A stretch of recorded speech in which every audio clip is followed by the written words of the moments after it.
Hey, my friends, welcome back to another episode of Fuck Fine, the podcast where we believe in living absolutely unapologetically and on your own terms. I'm your host, Kari Hurd. Welcome to the episode. So, in last week's episode, we talked about the idea of being busy. And I want today to be sort of an extension of that. But I'm going to start by asking you a question. Have you ever said yes to something? And the moment the words left your mouth, you felt that pit in your stomach. You know, the one, right? That, oh shit, what the hell did I just do? Like in that moment, you felt it.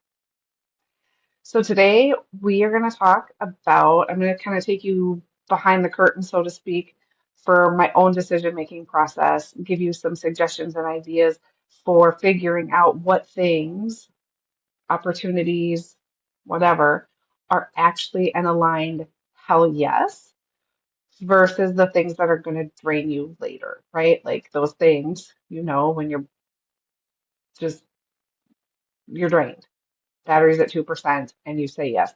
So we're going to talk about what filters to use, how I personally plan commitments, and how you can say yes with more intention so that the things that you're saying yes to actually sort of fuel you rather than drain you. So that's where we're headed. Um, like I said, we talked a little bit about this in the last episode in terms of being busy. We talked about that a lot. Um, Saying yes to everything is busy's equally exhausting cousin. Like they go hand in hand, right? Because we have been conditioned to seize every opportunity, right? We hear things like opportunities don't come, you're never going to get this opportunity again, or you never know where this could lead.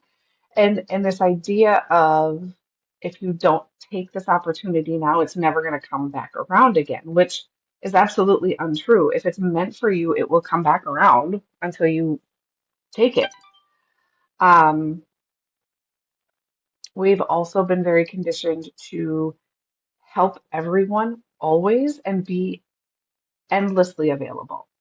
How many times has your calendar, we talked, like I said, we've talked about this before, your calendar has been chock full of sporting events and family commitments, and someone says, hey, by the way, can you?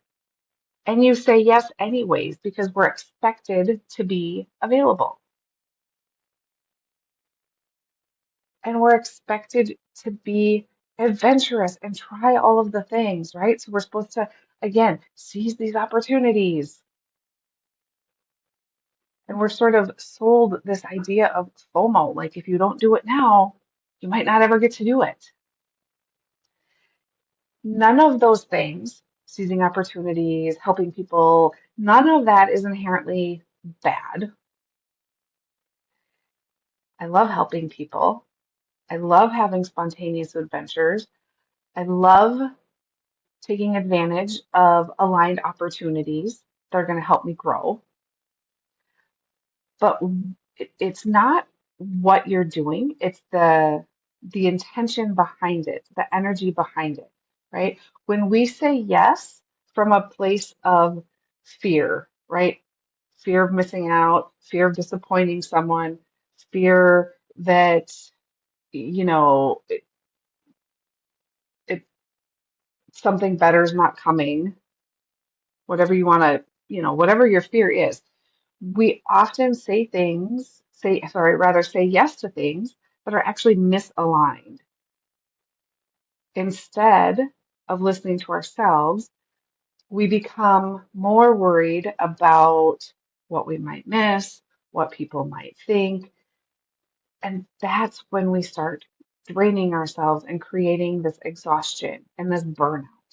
Because we've said, in the spirit of being available, in the spirit of seizing opportunities, we've filled our plates full of so many things that just don't fuel us. It's just exhaustion, right? And believe me when I say this comes from my own personal experience. I have ignored my intuition more times than I can count. Big things, small things, like I, I got married before I was ready. I knew I wasn't ready, but I got married. I've said yes to work projects that burnt me out. I stayed in a relationship for 11 years because I didn't listen to my intuition. Again, listen, I don't live with regrets. I don't regret any of those things. I genuinely don't. They've brought me where I am. I'm grateful for the lessons I've learned from them and the experiences that have happened because of them. But those were some pretty big things to ignore my intuition. Like, that's huge. And so, really having to learn, I think that's been my biggest lesson over the last 5 years, is really just tuning into my intuition and not just knowing what it's saying, but honoring it and listening to it and following through with what it's telling me. And so I want to talk a little bit about the tools I've learned and developed and, picked up from other people and fine-tuned to make my own to give you ideas for how to do that. So, um, we talked in the last episode about the power in the pause. And I think that that is so incredibly important. That's that moment that you give yourself to check in before you commit to something, right? Your boss comes up to you, asks you if you want to take on a particular project, and giving yourself that moment to say, wow, this seems like a really great opportunity. Can I just have a minute to really process if I can give this my full, like, do I have the capacity to do this? So having that pause. Sometimes it's just a brief momentary pause. Sometimes we can elicit a longer pause. Just, we can request, can I have a day or two? Can I have a week or two or whatever the case may be? Whatever that pause. When I'm in that pause, I'm really, and again, it doesn't matter how long or short the pause is, but when I'm in it, I'm running the decision through three different filters. The first one is just that immediate first gut energy check. Okay. Like, does this, in the moment that the person said it, does it energize you to think about it or does it drain you to think about it? Right? Like, just think, like they say, here's this amazing opportunity at work. Here's this project. We'd love to have you on it. Does it excite you? And not just the fact that they thought of you for it, but does doing the project excite you? Does it bring you energy?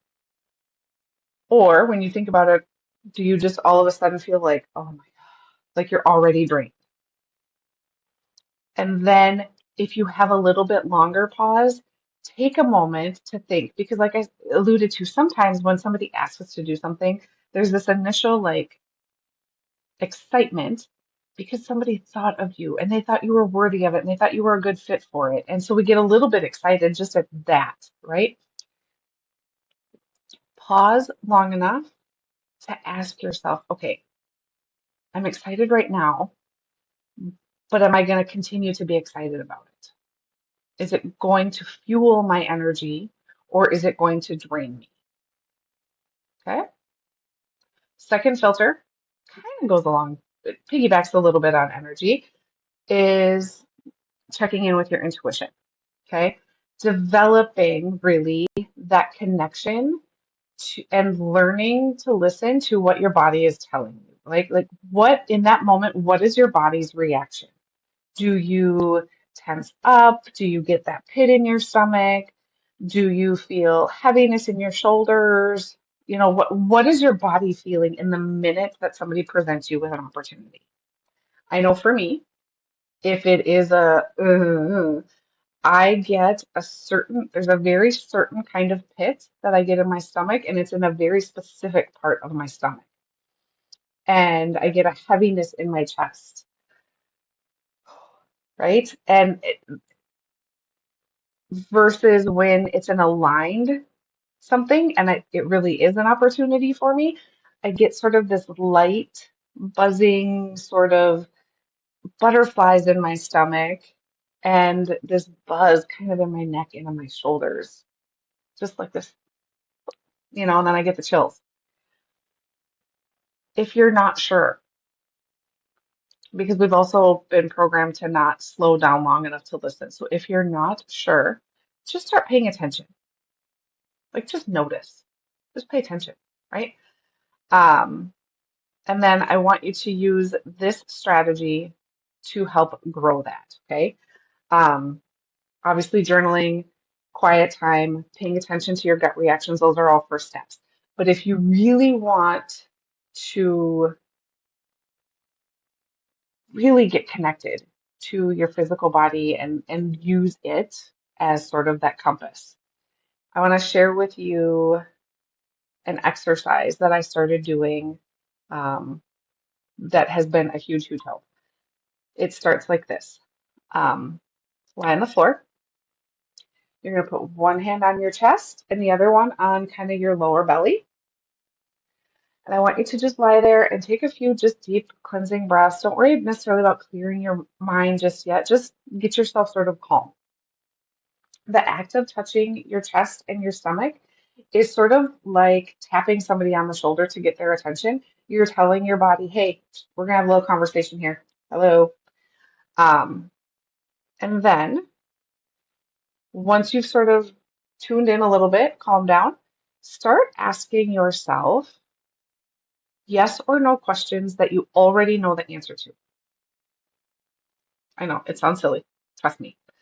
Um, and I do this as I inhale, I ask the question, like, do I have two children? And then as I exhale, yes, it's like because I know the answer, right? My subconscious and my body knows the answer, it intuitively comes out. So you breathe in the question and breathe out the answer. And then while you're doing that, also pay attention to where you feel that answer in your body. Just notice it. I would say do this, I don't know, maybe 5 questions or so. Super basic, simple things that you know the answer to. Do I like coffee? Do I have 3 children? Am I married? Am I whatever? Just yes or no. And I always say use a variety of yeses and a variety of nos. Like have a combination so that you start to learn where those feelings show up in your body. Okay, does that make sense? Then, as you graduate into the next phase, you're going to start asking yourself yes or no, like really innocuous, almost unimportant questions. Like, should I have oatmeal for breakfast? Or should I go out to dinner tonight? Should I go for a walk today? I don't know. Like things where the outcome kind of doesn't matter, right? And do the same thing. Like you're laying with your hand on your chest and your belly and you're asking these questions and you're getting the answers. And then follow through with whatever intuitive answer you get. Just follow through with it. Because now you're telling yourself, I trust you. You told me what to do and I trusted you. And then you can move forward from there. And then the third and final step is to start asking the bigger questions. Again, in the yes or no format, but ask those yes or no questions and see where you feel it in your body. Now, I would not do all 3 of those steps all at once. You have to kind of graduate through that. Start with just the yes or no that you know the answer to and just get comfortable with where you feel it. And then as you start to recognize that, then graduate to the innocuous questions and then eventually graduate into the bigger, deeper questions.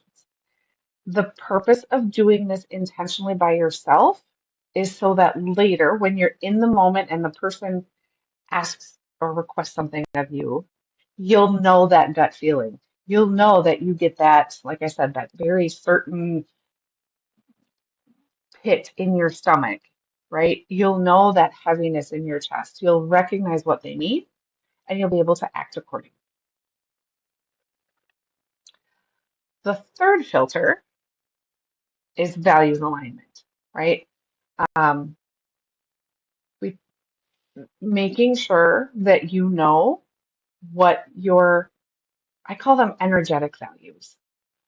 I'm not talking about like values the way a lot of people in society talk about values. I'm talking about things like if freedom is a value for you, or authenticity, or impact, or peace, or adventure, or whatever your value is, just really asking, does this thing that this person is asking me to do,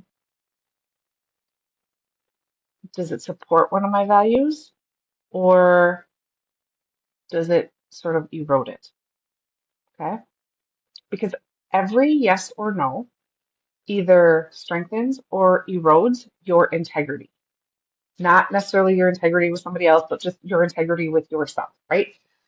Saying no to something that looks good on paper because it doesn't match your deeper mission, that's how you grow integrity. Like I said, with yourself. And honestly, over time with other people, they may be a little bit upset that you say no, but if you're honest with them about how they're not actually going to get the best return on investment if you say yes to that, right? Like, yep, you could do it. You'd be good at it. It'd be fine. But they're not going to get, like I said, that best version of you because it's not aligned for you. And so in the long run, when you do say yes, people understand that you truly are aligned for it and available for it. They realize that you have integrity and that you're not just sort of a yes person, right? And so they know, like, holy crap, she said yes, that's amazing. That means she's like in, all in. Okay.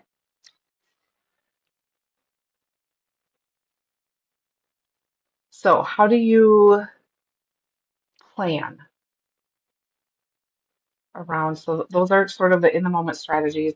How do you kind of start to plan your week, your month, your kind of your day-to-day life? How do you plan it to help support saying yes or no to things? That feels like kind of a weird transition, but um, having some kind of plan in place is going to help you stay consistent. And it's going to help you make those in the moment inquiries, that power in that pause. It's going to make them a little bit more easy, a little bit more efficient. Here's what I mean. Every quarter, every month, and every week, I sit down and revisit my goals and my values. And I use, if you go Google, there's a thing called the Wheel of Life. Um, I use that. I don't use it necessarily as it's exactly written or intended. I've sort of do use it in a way that works for me, but I use it as a check-in to say, okay, how am I feeling about these different values in these different areas of my life? And then just kind of checking in with where I'm at with it and what piece I want to focus on in the coming season or time period, right? The coming quarter, the coming month, the coming week, whatever. Um, the purpose is not just to continue to create goals around all of that or whatever. That's a whole separate episode, goal setting. Um, but the purpose is it keeps it on the forefront of my brain so that in those moments, I don't have to like, my pause doesn't have to be, okay, wait, like what are my values? What am I focusing on right now? Wait, what? It's just there. It's ingrained, right? For quite a long time, my values were simplicity, effortlessness, joy, abundance, love. I added peace to the mix. Like, and those values are going to change and evolve and grow and shift, and that's fine. But use those, keep them at the forefront of your brain so that when you're in those moments, when somebody says, hey, do you wanna? And you can say, okay, hold on now. Does this align with my values? Because it's already in the forefront, right? It, like I said, it takes that pause, that in the moment pause, and just makes things a little bit easier. And here's the thing, nobody's perfect. It's about being consistent and keeping your goals in plain sight so that when you say yes, it's way more aligned. So just kind of having that plan in place. Okay. Um, Another important piece as you're thinking of this idea of planning ahead. If you're a mom of any sort, I know you have, well, really anybody, but like you've got a calendar. There's a calendar somewhere, either in your house or on your computer, and we're making plans and we're filling things in, right? Um, every Sunday, I sit down. I personally choose to use a blank bullet journal for a couple of different reasons. One, I get some flexibility out of it because I can never find a journal that I want to do what I need it to do. And so I just make my own every week because that way I can make it what I need it to be. That's my own personal decision. Um, Plus, it lets me be a little bit creative, which I love and I need, and is also a value of mine. Regardless, every week I sit down, I pull out my planner, I look at the week prior, I go back and I look at my quarter goals and values, I look at my month quarter or my month goals and values, and then I look, like I said, at the week prior, what did I, all that kind of stuff. And again, I don't want to get into goal setting. The purpose is then as I fill in the new week, or if you're a digital calendar user, as you're putting appointments and things on your calendar, there's a concept by a woman named Katie Jeffcoat that I absolutely love. She's a friend of mine. A number of years ago, she told me about something called intentional margins. And so as you're filling in your calendar, you start with like the non-negotiable meetings and appointments, right? There's just some things you have to do. The doctor's appointment has to be on this day at this time, and the meeting for the with this person has to be. Start with those. And then the second thing that I build in is what these intentional margins. These are blocks of time that also become non-negotiable for things that fall in my within my values. So this would be for those of you maybe who have the value of keeping your body healthy. It's putting in your workout times and making them non-negotiable.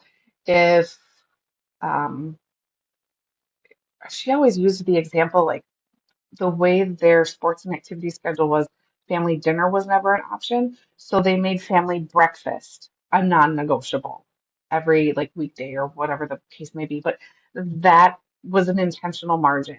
So it's like we hear it often. It's creating appointments with yourself and or your family, but doing it based on your values. If one of your values is peace, maybe there's an intentional margin for a quiet walk or meditation session or something like that. But they become non-negotiables. And so when someone asks, hey, can we chat at this time? I can give an aligned, nope. But again, I can come back and say, I'm not available at that time. Can we do it at XYZ? And so you're honoring yourself and your values, and again, creating that framework, if you will, for really giving aligned yeses. And again, then building that integrity, right? You're demonstrating to people, I'm not always available, which shows them that you have value for yourself, right? I value myself enough. This is the message, right? I value myself enough that I'm not always available. I'm not going to do it just to please you. I'm going to do it because it's meaningful to me. So, filling out your planner with non-negotiables and intentional margins, huge. And like I said, if you're a digital calendar person or whatever, paper and pen, whatever you do, but build those in and stick to them. And yes, I know that's super hard to do. So, my recommendation, make it, don't just block it off as free time on your calendar. Because when you see that, you're going to be like, I can move that around. Block it off and put in an activity that is aligned for you, an actual activity, meditation, exercise, family time. Make it an actual event. You'll be more likely to stick to it. Okay? For those of you, I know this works specifically more for Google Calendars because that's the digital calendar I use. But if you really want to sort of do an audit on yourself, um, create different calendars with different colors, right? I know you have that capability to do that. Most families, mom's one color, dad's another color, and each of the kids is their own color as well. Under that same premise, in your calendar, create a color for each of your values that you really want to be focusing on right now. And then when you put appointments in your calendar, label them accordingly. And then that color visual is going to show you like where your energy is going. It's going to show you if the things that are filling your calendar are aligned to your values or which values they are aligned to, or maybe they're not at all. And it can be just a really good visual check. So, okay, those are my tips. No, I alluded to this earlier. Saying no is actually going to create more yes later because a misaligned yes, if you're saying yes to everything all the time, you're going to have to say no to something that actually might have been meant for you, might have been perfect for you. If you say yes to that one project that your boss is asking, that might mean you have to say no to a different project that might have been better suited. If you say yes to hanging out with this person just so you don't piss them off, you might have to say no to hanging out with the person who actually fills your cup. So just remember, like misaligned yeses take away opportunities that are actually meant for you.